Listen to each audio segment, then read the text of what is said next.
Baik, Assalamualaikum warahmatullahi wabarakatuh. Selamat bergabung di kelas hukum asuransi.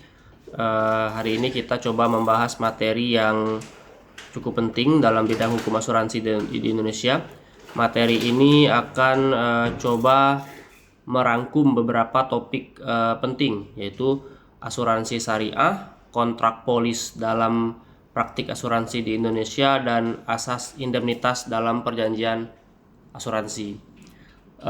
Sesuai topik, asuransi sebagai sebuah instrumen hukum dan keuangan memiliki peran yang sangat besar dalam kehidupan masyarakat. Jadi baik dalam konteks perlindungan individu maupun dalam dunia usaha.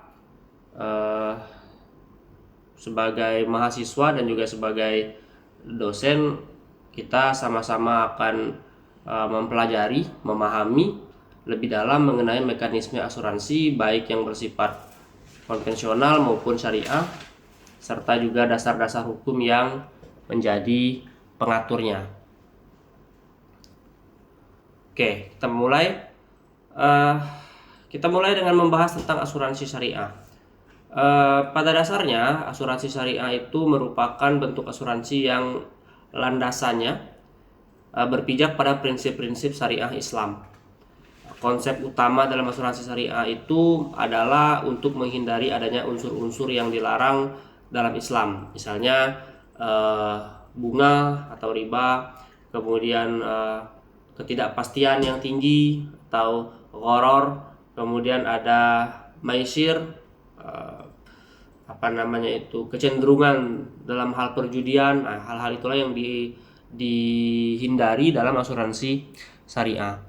Dalam asuransi syariah, semua transaksi dilakukan berdasarkan akad yang sah menurut hukum Islam yang melibatkan dua pihak utama, yaitu peserta atau yang tertanggung atau yang membayar, dan perusahaan asuransi atau sebagai pihak yang menjadi penanggung. Nah, salah satu karakteristik utama dari asuransi syariah ialah penggunaan akad tabarru, yang pada dasarnya berarti saling tolong-menolong. Nah, di dalam akad ini peserta menyumbangkan sebagian premi yang dibayarkan untuk tujuan sosial, yaitu untuk membantu peserta lain yang mengalami musibah, yang mana berarti ada unsur keikhlasan dalam membayar premi, karena dana tersebut tidak semata-mata bertujuan untuk keuntungan individu dirinya sendiri, melainkan untuk kepentingan bersama. Kita ambil contoh misalnya dalam praktik asuransi X misalnya. Jika terjadi kematian pada peserta yang tertanggung, maka dana yang terkumpul akan diberikan kepada ahli waris sebagai ganti rugi atas kerugian yang dialami. Nah, itu kalau asuransi X, asuransi yang kita anggap syariah. Tetapi hal ini berbeda dengan asuransi konvensional. Dalam asuransi syariah tidak ada bunga atau keuntungan finansial yang diberikan kepada peserta yang tidak mengalami musibah. Hal ini sejalan dengan prinsip dasar hukum Islam yang menghindari transaksi yang menguntungkan satu pihak secara tidak adil. Selain itu, asuransi syariah juga mengharuskan agar dana yang dikelola oleh perusahaan asuransi syariah tidak digunakan untuk kegiatan yang bertentangan dengan prinsip-prinsip Islam. Misalnya investasi dalam industri yang haram, seperti misalnya perjudian, alkohol. Ini adalah salah satu bentuk komitmen untuk menjaga agar asuransi syariah tetap sesuai dengan hukum Islam dan memberikan manfaat yang adil bagi semua pihak yang terlibat dalam asuransi syariah. Oke. Selanjutnya, kita coba lihat lebih dalam tentang akad yang digunakan dalam asuransi syariah. Akad itu kan merupakan dasar hukum dalam setiap transaksi, termasuk dalam asuransi. Dalam asuransi syariah terdapat dua jenis akad utama yang digunakan. Yang pertama itu yang sering didengar atau dikenal sebagai akad tabarru, Dan yang selanjutnya itu ada akad tijaroh. Akad tabarruk adalah akad yang digunakan untuk tujuan saling tolong-menolong, di mana peserta asuransi menyumbangkan sebagian premi untuk membantu peserta lainnya yang mengalami kerugian. Jadi ada prinsip tolong-menolong dalam akad tabarruk. Sedangkan akad tijaroh adalah akad yang mengatur aspek bisnis atau perdagangan dalam asuransi yang berkaitan dengan pengelolaan dana peserta. Sebagai contoh misalnya, pada asuransi kesehatan syariah, peserta membayar premi yang nantinya akan digunakan untuk membayar klaim medis bagi mereka yang membutuhkan. Jika seorang peserta mengalami sakit dan membutuhkan pengobatan, klaim tersebut akan dibayar menggunakan dana yang terkumpul dari premi peserta lainnya. Nah, di sanalah prinsip tolong-menolongnya itu muncul.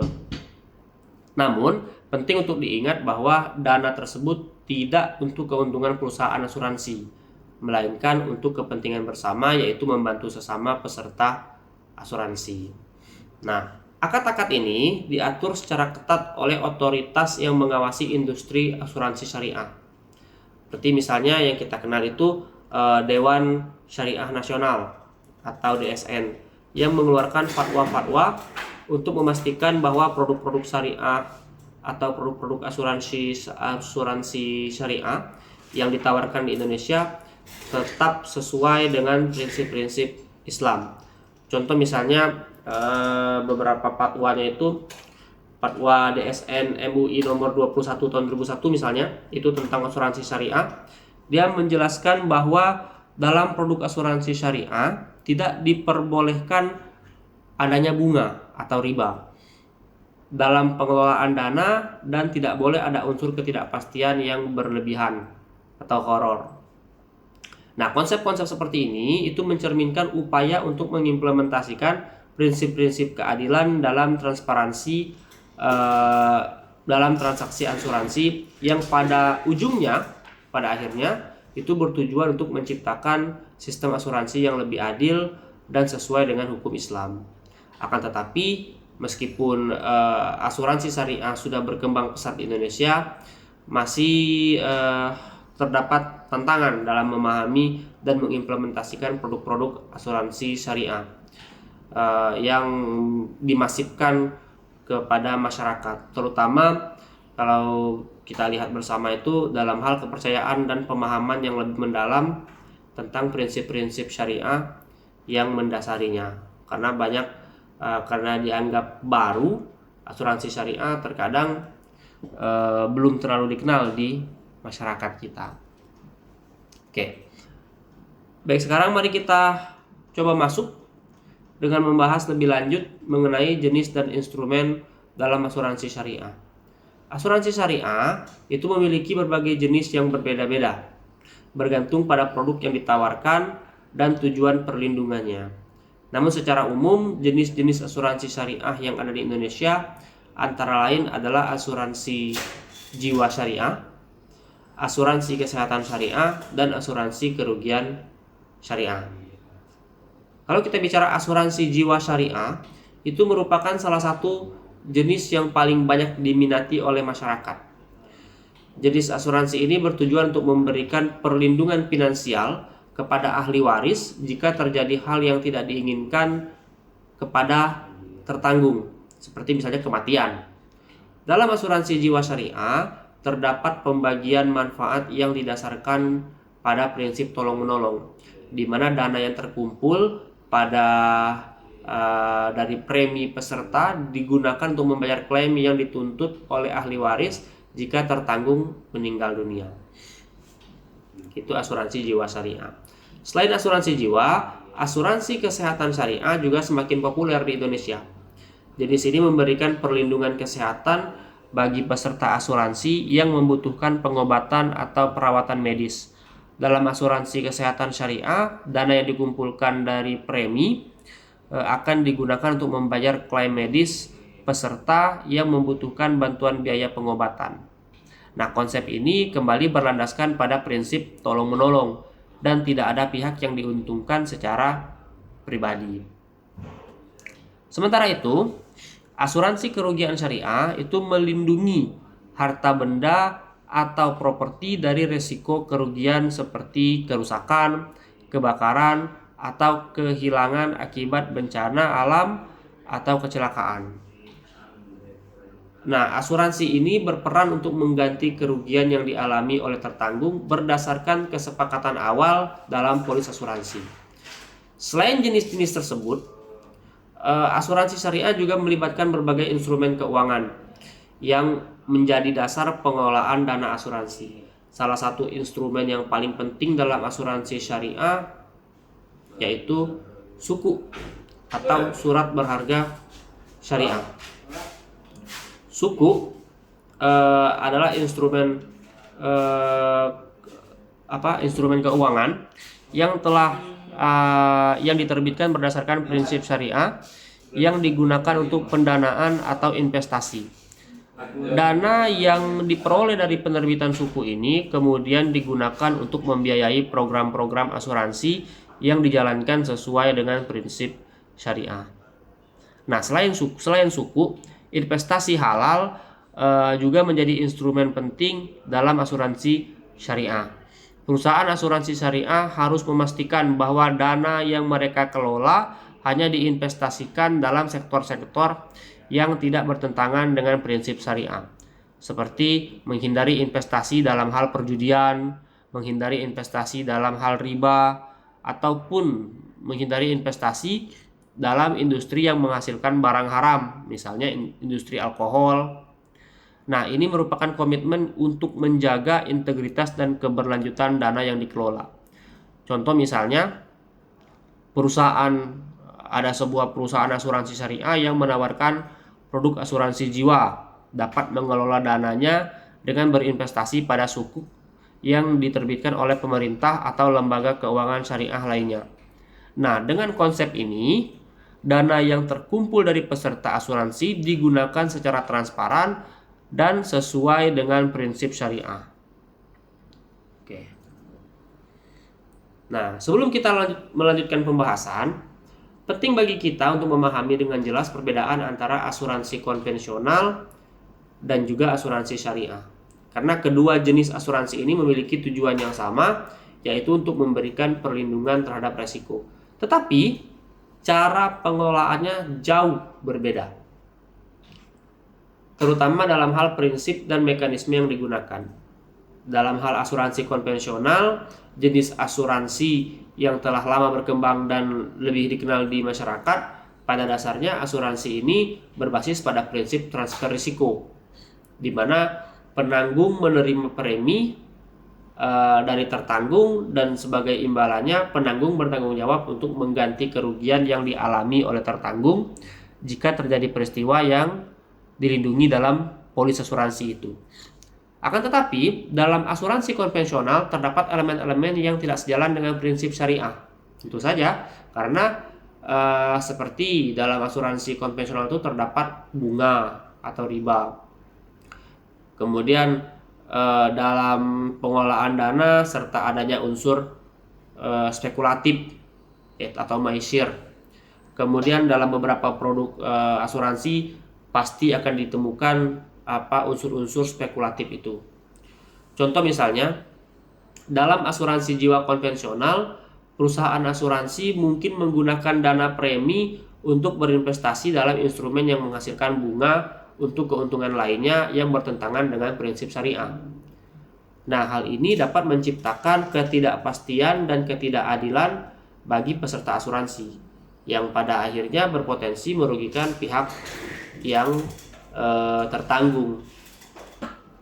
Di sisi lain, asuransi syariah itu mengedepankan prinsip tolong-menolong berbasis pada akad-akad yang sah menurut hukum Islam. Ambil contoh misalnya pada asuransi jiwa syariah, ketika tertanggung meninggal dunia, ahli waris menerima klaim yang telah disepakati sebelumnya dan dana yang digunakan berasal dari premi yang dibayarkan oleh semua peserta asuransi tanpa ada unsur riba ataupun juga spekulasi. Selain itu, Perusahaan asuransi syariah hanya akan menginvestasikan dana pada sektor yang sesuai dengan prinsip syariah, seperti sektor energi terbarukan misalnya, atau sektor-sektor lain dalam bidang industri halal. Saya ingin memberikan salah satu contoh konkret misalnya. Mari kita lihat perbedaan antara asuransi mobil konvensional dan asuransi mobil syariah. Terlihat secara hati-hati, pada asuransi mobil konvensional, premi yang dibayarkan akan digunakan oleh perusahaan asuransi untuk berbagai investasi yang mungkin saja termasuk dalam sektor-sektor yang tidak sesuai dengan prinsip syariah, yang riba tadi dan lain sebagainya. Sedangkan pada asuransi mobil syariah, premi yang dibayarkan oleh peserta itu akan digunakan untuk membantu sesama peserta yang mengalami kerugian akibat kecelakaan. Dan perusahaan asuransi syariah hanya akan berinvestasi dalam instrumen yang sesuai dengan prinsip syariah. Misalnya seperti yang saya sebutkan sebelumnya tadi, suku misalnya. Nah, perbedaan lainnya, kita lihat lagi, terletak pada cara penanganan klaim. Dalam asuransi konvensional, klaim itu seringkali dihadapkan dengan proses yang rumit dan terkadang berlarut-larut. Sementara pada asuransi syariah, proses klaim itu dilakukan dengan mengedepankan prinsip transparansi dan keadilan, sehingga klaim dapat diproses dengan lebih cepat secara teoritis dan adil.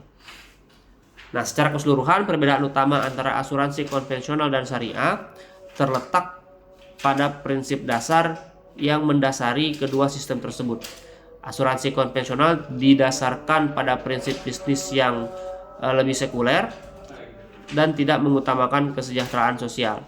Sedangkan asuransi syariah itu menekankan pada kesejahteraan bersama, keadilan dan kepatuhan terhadap syariah Islam atau hukum Islam. Oke, baik. Sebelum kita lanjut, baik, kita lanjut ke topik selanjutnya.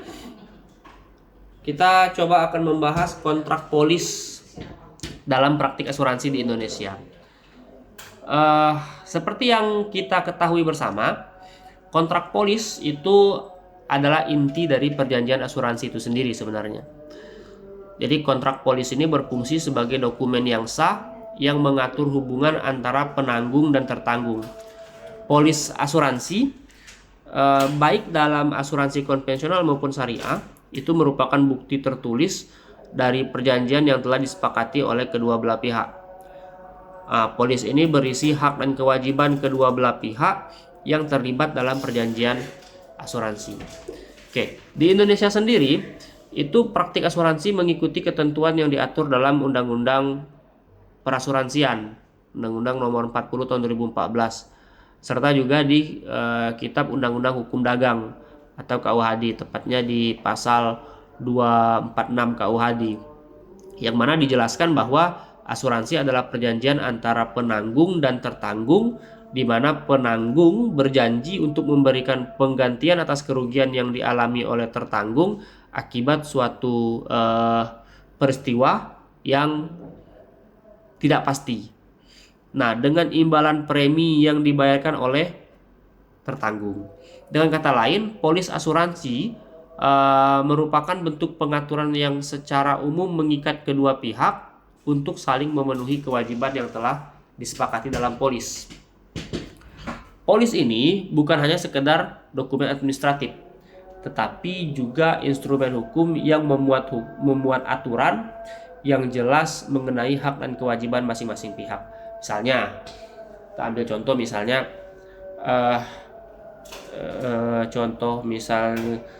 pihak tertanggung itu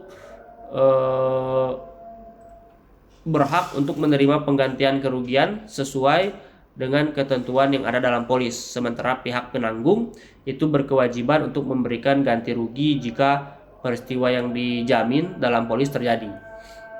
Itu secara teori seperti itu. Contohnya misalnya dalam polis asuransi mobil misalnya, jika ada terjadi kecelakaan, pihak penanggung berkewajiban mengganti kerugian yang timbul sesuai dengan nilai yang tercantum dalam polis yang telah disepakati sejak awal. Akan tetapi, meskipun kontrak polis ini sudah mengikat, dalam praktiknya sering terjadi perbedaan interpretasi antara penanggung dan tertanggung. Hal ini bisa terjadi karena ketidaktahuan atau kekurang pemahaman yang kurang jelas terhadap isi polis itu sendiri. Maka dari itu, penting bagi kedua pihak untuk memastikan bahwa seluruh ketentuan yang ada dalam polis itu sudah dipahami dengan baik sebelum perjanjian ditandatangani. Seperti yang diatur dalam pasal Kitab Undang-Undang Hukum Dagang pasal 257, itu tertanggung berhak untuk menerima salinan polis asuransi dan mengetahui secara rinci mengenai ketentuan dan risiko yang tercakup dalam polis tersebut. Selain itu, dalam praktiknya, kontrak polis juga harus memperhatikan kepentingan dan kesejahteraan kedua belah pihak. Dalam asuransi syariah, seperti yang telah kita bahas di awal tadi, kontrak polis dibuat dengan menggunakan akad-akad yang sah menurut hukum Islam atau secara syariah. Di antaranya seperti yang disebutkan di awal tadi, di antaranya akad tabarruk, akad tijaroh, yang tujuannya ialah untuk menjaga keseimbangan hak dan kewajiban tanpa adanya unsur yang merugikan salah satu pihak. Oke, kita masuk sedikit di sini proses penyusunan dan penerbitan polis. Penyusunan dan penerbitan polis dalam asuransi itu merupakan proses yang penting untuk memastikan bahwa seluruh hak dan kewajiban yang terkandung atau yang tertulis dalam perjanjian asuransi itu diatur dengan jelas dan sesuai dengan ketentuan yang berlaku. Dalam praktiknya, proses ini dimulai dari komunikasi antara calon tertanggung dan perusahaan asuransi yang kemudian dilanjutkan dengan penyusunan polis. Langkah pertama dalam proses ini yaitu penentuan jenis asuransi yang akan diambil oleh tertanggung. Nah, di Indonesia terdapat berbagai jenis asuransi yang dapat dipilih, baik asuransi jiwa, asuransi kesehatan, asuransi kendaraan, maupun bisa dicari asuransi apapun, itu banyak jenisnya. Nah, setiap jenis asuransi itu memiliki ketentuan dan rincian yang berbeda-beda sesuai dengan tujuan perlindungan yang diinginkan. Kemudian, setelah tertanggung memilih jenis asuransi yang sesuai dengan kebutuhannya, perusahaan asuransi akan menentukan besaran premi yang harus dibayar. Penentuan premi ini biasanya dilakukan berdasarkan berbagai faktor, misalnya usia tertanggungnya, riwayat kesehatannya, ataupun resiko tertentu yang terkait dengan objek yang diasuransikan. Nah, dalam hal ini perusahaan asuransi akan melakukan evaluasi dan perhitungan menggunakan data aktuaria namanya. Data aktuaria untuk memastikan bahwa premi yang ditentukan cukup untuk menanggung resiko yang mungkin terjadi. Hal ini juga sesuai dengan ketentuan dalam pasal 247 KUHD yang menyebutkan bahwa besaran premi harus ditentukan berdasarkan perhitungan yang adil dan transparan. Nah, setelah besaran premi ditentukan, langkah berikutnya adalah penyusunan polis. Dalam tahap ini, perusahaan asuransi akan menyusun dokumen yang berisi semua ketentuan mengenai hak dan kewajiban tertanggung serta penanggung. Nah, polis ini akan mencakup rincian tentang risiko yang dijamin, prosedur klaim, dan pengecualian yang berlaku. Hal ini bertujuan untuk memberikan kejelasan bagi kedua pihak agar tidak terjadi perselisihan di kemudian hari. Selain itu, dalam penyusunan polis, perusahaan asuransi juga harus memperhatikan transparansi dan kejelasan informasi. Seperti misalnya yang diatur dalam pasal 251 KUHD, itu terdapat kewajiban perusahaan asuransi untuk memberikan informasi yang jelas mengenai isi polis kepada tertanggung. Tertanggung berhak untuk mengetahui dan memahami seluruh klausul yang ada dalam polis sebelum menandatangani kontrak. Nah, polis asuransi juga harus memuat prosedur klaim yang menjelaskan bagaimana proses pengajuan klaim dilakukan oleh tertanggung, serta syarat dan ketentuan yang harus dipenuhi. Hal ini penting agar kedua belah pihak memahami hak dan kewajiban mereka dengan baik. Nah, setelah seluruh ketentuan dalam polis disusun, polis tersebut akan diterbitkan dan diberikan kepada tertanggung. Polis ini akan menjadi dasar hukum bagi kedua belah pihak, tertanggung dan penanggung, untuk menjalankan kewajiban dan hak mereka. Maka dari itu, sangat penting bagi kedua belah pihak untuk memastikan bahwa polis tersebut sudah sesuai dengan kesepakatan yang telah dibuat. Demikian proses penyusunan dan penerbitan polis asuransi. Kita masuk dalam pembahasan terakhir. Kita sedikit membahas soal asas indemnitas dalam asuransi. Kita sedikit beralih ke pembahasan mengenai asas indemnitas dalam perjanjian asuransi. Asas indemnitas itu sederhananya adalah salah satu prinsip dasar yang sangat penting dalam hukum asuransi, baik itu dalam asuransi konvensional maupun syariah. Secara sederhana bisa dikatakan bahwa tujuan utama dari perjanjian asuransi adalah untuk mengganti kerugian yang dialami oleh tertanggung, bukan untuk memberikan keuntungan. Nah, ini berarti bahwa jumlah ganti rugi yang diterima oleh tertanggung harus setara dengan kerugian yang ditanggungnya, tanpa melebihi kerugian tersebut. Misalnya, asuransi kendaraan yang paling gampang. Misalnya, ada mobil yang diasuransikan mengalami kerusakan akibat kecelakaan. Nah, perusahaan asuransi akan mengganti biaya perbaikan kendaraan tersebut sesuai dengan nilai kerusakan yang dialami. Akan tetapi, penggantian tidak akan lebih dari nilai kendaraan tersebut. Jika rusaknya dikatakan misalnya 1 juta, maka yang diganti 1 juta. Dia tidak memberikan keuntungan. Jika biaya perbaikan melebihi nilai kendaraan, maka ganti rugi yang diberikan akan sesuai dengan nilai kendaraan yang tercantum dalam polis, bukan berdasarkan biaya perbaikan yang lebih tinggi. Asas indemnitas ini juga menghindari terjadinya keuntungan yang tidak adil bagi tertanggung. Dalam praktik asuransi, tidak boleh ada pihak yang memanfaatkan kerugian atau musibah untuk memperoleh keuntungan finansial. Contoh misalnya, jika seorang sengaja merusak mobil yang diasuransikan untuk mendapatkan klaim asuransi yang besar, maka hal ini jelas melanggar asas indemnitas dan akan dikenakan sanksi hukum. Prinsip indemnitas ini itu tercermin dalam berbagai ketentuan yang ada dalam KUHD.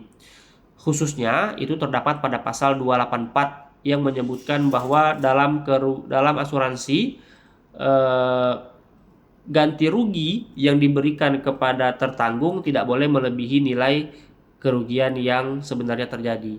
Hal ini untuk mencegah praktik moral hazard, di mana pihak tertanggung mungkin berusaha mengubah peristiwa yang tidak diinginkan menjadi kesempatan untuk mendapatkan keuntungan, sengaja celaka misalnya. Selain itu, prinsip ini juga berlaku dalam asuransi syariah, di mana dana yang terkumpul dari premi peserta digunakan untuk membantu mereka yang tertimpa musibah. Dalam hal ini, dana tersebut tidak digunakan untuk keuntungan pihak asuransi atau peserta lainnya, melainkan untuk menolong peserta yang membutuhkan. Oke. Sedikit lagi di implementasi asas indemnitas dalam asuransi syariah. Kita coba lihat bagaimana asas indemnitas diterapkan dalam asuransi syariah. Meskipun asuransi syariah mengedepankan prinsip tolong-menolong atau tabarruk, asas indemnitas tetap diterapkan dengan cara yang adil dan transparan. Dalam asuransi syariah, prinsip ini bertujuan untuk memastikan bahwa setiap peserta yang tertanggung mendapatkan penggantian yang setara dengan kerugian yang dialami tanpa adanya keuntungan yang berlebihan. Ambil contoh misalnya, asuransi syariah jiwa misalnya. Apabila tertanggung meninggal dunia, ahli waris akan menerima sejumlah uang sesuai dengan ketentuan yang tercantum dalam polis. Namun, jumlah yang diterima si ahli waris itu tidak akan lebih dari nilai yang dijanjikan dalam polis. Meskipun nilai premi yang dibayarkan lebih tinggi atau lebih rendah dari yang diharapkan, hal ini merupakan penerapan asas indemnitas yang memastikan bahwa hanya kerugian yang dialami yang akan diganti, tanpa adanya keuntungan tambahan. Begitu pula dalam asuransi kerugian syariah, seperti asuransi kebakaran atau asuransi kendaraan. Namun, dalam asuransi syariah itu terdapat tambahan mekanisme pengelolaan dana yang berbeda dari asuransi yang konvensional. Dana yang terkumpul tidak hanya digunakan untuk menanggung klaim, tetapi juga dikelola secara transparan dan sesuai dengan prinsip syariah, seperti investasi dalam suku yang saya sebutkan beberapa di awal tadi, atau instrumen halal yang lain. Nah, dengan cara ini perusahaan asuransi syariah itu memastikan bahwa tidak ada pihak yang mendapatkan keuntungan yang tidak sesuai dengan prinsip keadilan dan syariah. Penerapan asas indemnitas dalam asuransi syariah juga melibatkan prinsip-prinsip kehati-hatian dan keadilan, sehingga tidak ada peserta yang dirugikan atau diuntungkan secara tidak adil. Pengelolaan dana itu kemudian dilakukan dengan prinsip tolong-menolong, di mana setiap peserta membantu peserta lain yang tertimpa musibah tanpa adanya eksploitasi atau tujuan keuntungan yang berlebihan. Oke. Sebelum kita masuk ke kesimpulan, ada sedikit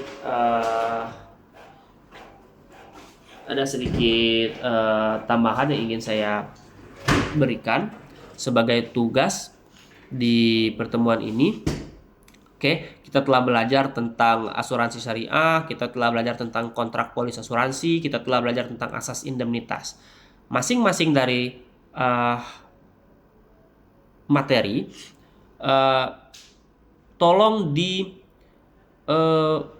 dibuatkan semacam definisi atau resume sederhana, singkat, satu lembar, tentang apa itu asuransi syariah, kemudian apa itu kontrak polis asuransi, kemudian apa itu asas indemnitas, kemudian masing-masing materi juga carikan contoh kasusnya. Setelah dapat contoh kasusnya, kemudian dijelaskan atau dianalisis kasus tersebut. Misalnya begini, misalnya dalam kasus atau asuransi syariah, dituliskan penjelasan mengenai apa yang dimaksud dengan asuransi syariah dan apa perbedaannya dengan asuransi konvensional misalnya. Nah, jelaskan secara singkat bagaimana prinsip tolong-menolong yang kita diskusikan tadi menjadi dasar utama dalam asuransi syariah. Kemudian pilih salah satu contoh produk asuransi syariah dari perusahaan di Indonesia, dan kemudian dijelaskan bagaimana prinsip syariah diterapkan dalam produk tersebut. Yang pertama. Kemudian di materi kedua, kontrak polis. Jelaskan kembali apa itu kontrak polis asuransi dan sebutkan unsur-unsur pentingnya seperti pihak yang terlibat, objek pertanggungan, premi, resiko. Kemudian cari salah satu contoh polis asuransi yang real gitu, yang nyata. Boleh dari website, silahkan cari di website perusahaan asuransi atau dokumen contoh yang tersedia. Nah, dari polis tersebut jelaskan 3 klausul utama yang menurut kalian paling penting, misalnya tentang pengecualian resiko atau kewajiban tertanggung atau misalnya ketentuan klaim. Kemudian apa alasan mengenai klausul itu penting bagi perlindungan hukum kedua belah pihak. Nah, itu yang kedua. Kemudian untuk yang ketiga, asas indemnitas, itu jelaskan dengan pemahaman kalian apa yang dimaksud dengan asas indemnitas itu. Kemudian tuliskan contoh penerapan asas indemnitas dalam kasus sederhana, misalnya pada asuransi kendaraan mobil misalnya, atau motor, atau kebakaran rumah, atau asuransi kesehatan, terserah. kemudian dianalisis contohnya tadi. Oke ya. Nah, itu 3 tugas tambahan yang kemudian nanti akan kita bahas di pertemuan kita pertemuan ke 8. Pertemuan ke-8 baru kita akan membahas 3 hal tersebut. Jadi jangan tidak hadir di pertemuan ke-8 secara offline. Oke, selanjutnya kita masuk ke kesimpulan. Untuk mengakhiri pembahasan kita hari ini, mari kita rangkum beberapa hal yang telah kita bahas. Pertama, kita telah membahas tentang asuransi syariah, yang merupakan bentuk asuransi yang berdasarkan pada prinsip-prinsip syariah Islam, menghindari riba, maisir, dan gharar. Asuransi syariah kemudian kita tahu menawarkan produk-produk yang lebih adil dan transparan, serta memastikan pengelolaan dana yang sesuai dengan prinsip syariah, seperti akad tabarruk dan akad tijarah. Kedua, kita juga telah mempelajari atau mendiskusikan tentang kontrak polis dalam praktik asuransi di Indonesia, yang fungsinya sebagai perjanjian tertulis antara penanggung dan tertanggung, di mana polis ini berisi hak dan kewajiban yang harus dipenuhi oleh kedua belah pihak. Penyusunan polis ini harus diketahui juga oleh kedua belah pihak. Kemudian penyusunannya harus dilakukan dengan cermat, jelas, dan untuk menghindari ketidaksepahaman di kemudian hari. Terakhir, kita juga telah membahas tadi tentang asas indemnitas, yang merupakan asas penting dalam perjanjian asuransi. Asas ini memastikan bahwa ganti rugi yang diterima oleh tertanggung tidak melebihi kerugian yang dialami, dan tidak ada pihak yang mendapatkan keuntungan yang tidak adil dari peristiwa yang tidak diinginkan. Sebagai penutup, saya harap dapat memahami pentingnya prinsip-prinsip ini dalam asuransi dan bagaimana mereka diterapkan dalam praktik asuransi di Indonesia, baik yang konvensional maupun syariah. Dengan memahami hal-hal ini, akan lebih siap jika kita suatu saat nanti menghadapi permasalahan yang mungkin muncul dalam dunia hukum asuransi. Demikian, saya ulangi lagi, tolong dicatat tugas-tugas yang telah saya sebutkan tadi, kemudian kita akan membahasnya di pertemuan ke-8. Teknisnya itu tolong diketik saja, dalam setiap tugas itu cukup 1 halaman saja. Asuransi syariah 1 halaman, kontrak polis 1 halaman, dan yang asas indemnitas 1 halaman. Diketik saja, kemudian nanti akan kita bahas di pertemuan ke-8. Demikian, terima kasih perhatiannya. Wassalamualaikum.